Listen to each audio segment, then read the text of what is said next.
বহুদিন বিৰতিৰ পিছত আজি বাহিৰলৈ ওলাইছোঁ মাৰ ঘৰ তেজপুৰলৈ। 11 এপ্ৰিল, তাতে আজি ঈদো। বাটত লগ পালোঁ নামাজ পঢ়ি অহা অজস্ৰ মুছলিম ৰাইজক। তাৰপিছতে পাৰ হ'লোঁ ঢেকীয়াখোৱা বৰনামঘৰ। এনেদৰে পাৰ হৈ গৈ থাকিলোঁ চুকাফা ক্ষেত্ৰ, বাগানৰ সেউজীয়া পৰিৱেশ আৰু মাজতে ৰৈ অকণমান ফটো ছেশ্যন। তাৰপিছতেই নিজৰ মাজতে ব্যস্ত হৈ পুনৰ যাত্ৰা।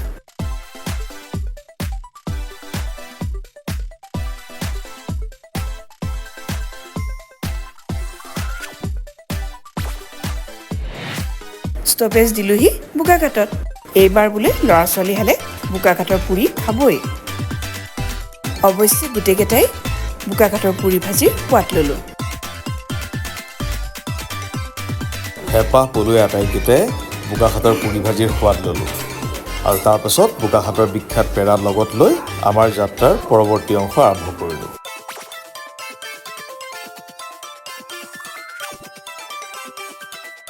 এনেকৈ আহি পালোহি বুঢ়াপাহাৰৰ দুৰ্গা মন্দিৰ।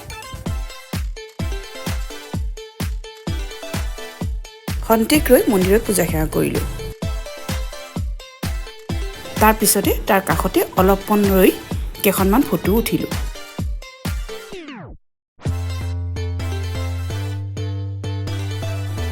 তাৰপিছত পুনৰ সেউজীয়াৰ মাজে মাজে যাত্ৰা কৰি উপস্থিত হ'লোগৈ কাজিৰঙাত। তাতো অলপ ফটো উঠিলোঁ।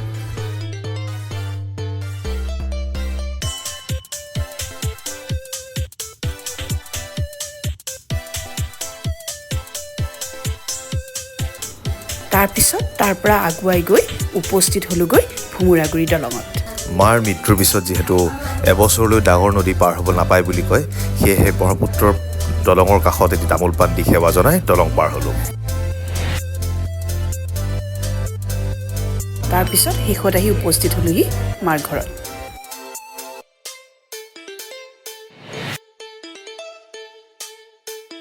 ঘৰ আহি পাই অলপ সময় ৰৈ বৌৰ লগত ওলাই গ'লোঁ বজাৰলৈ। কাপোৰ সলাবলৈ সময় নাই। বজাৰৰ পৰা আহি পাওঁ মানে সন্ধিয়াই হ'ল।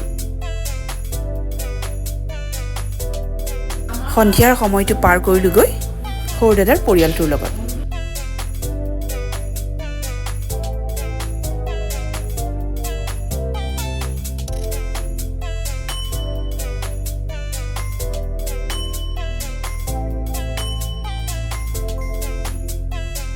আৰু তাৰপিছতে আৰম্ভ হৈ গ'ল ৰাতিৰ খানাৰ যোগাৰ। সৰু বৌ ব্যস্ত মাংস বনোৱাত আৰু ডাঙৰ বৌ ব্যস্ত যতনাই দিয়াত। আৰু ইয়াৰ পিছতে ডিনাৰ কৰি ব্লগটো সামৰিলোঁ।